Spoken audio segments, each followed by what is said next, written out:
இப்போ பாருங்க, இப்போ வந்து ஒரு யார் ஒரு மனுஷனுக்கு வந்து ரொம்ப இடைஞ்சல் கொடுக்குறாங்களோ அவங்களுக்கு வந்து ரொம்ப தாங்க முடியாத இடைஞ்சல் அப்படி கொடுக்கும்போது அவங்கள போய் சண்டை போட முடியாது, சத்தம் போட முடியாது. அவங்களுக்கு ஆள் பலம் இருக்கும், பணபலம் இருக்கும். அது வச்சு எதையும் செய்வோம்னு செய்வாங்க.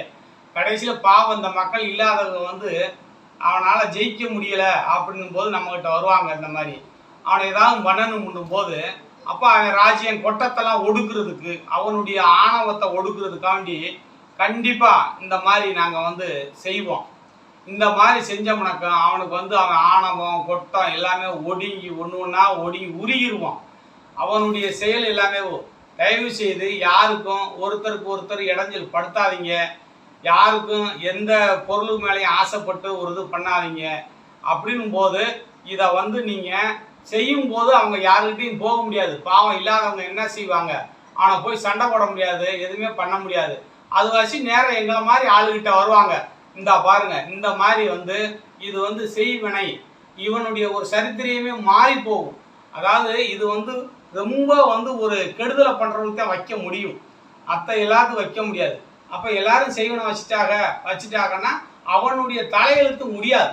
அப்போ இவங்களால அவங்கள எதிர்த்து சண்டை போட முடியாமல் தான் பாவங்க வருதுங்க. எங்களை மாதிரி ஆளுகிட்ட வரும்போது நாங்கள் கண்டிப்பாக இந்த செய்வனையாக இருந்தாலும் யாருக்காக இருந்தாலும் நாங்கள் செஞ்சு கொடுப்போம். நல்லதையும் செய்வோம், கெட்டதையும் செய்வோம், எல்லாமே நல்லது நடக்கும். அதாவது எங்களை மாதிரி ஆளுக சித்தர்கள் மாதிரி சில தொழில்கள் கற்றுருக்கோம். ஆக்கவும் தெரியும், அழிக்கவும் தெரியும். அதுவாசி எங்கள்கிட்ட வராத அளவுக்கு, யார் ஒருத்தரிச்சிலையும் விழுகாத அளவுக்கு தயவு செய்து நீங்கள் நடந்துக்கங்க. அதே போல் ஒரு பாவத்தில் விழுகாதீங்க. இந்த மாதிரி வகுறெறிஞ்சு வந்து சொல்லும்போது நாங்கள் கண்டிப்பாக இதை நாங்கள் பண்ணித்தே ஆக வேண்டியது இருக்குது. தயவு செய்து யாரும் இந்த மாதிரியான ஒரு வாழ்க்கையில் நீங்கள் ஈடுபடாதீங்க, வராதிங்க. அவங்க பாவத்தில் போய் விழுகாதீங்க. நல்லதே செய்யுங்க, நல்லதே நடங்க. பாருங்க, இது வந்து யாருக்குமே கிடையாது. இப்போ வந்து உங்களுக்கு நான் போட்டு காமிக்கிறேன்.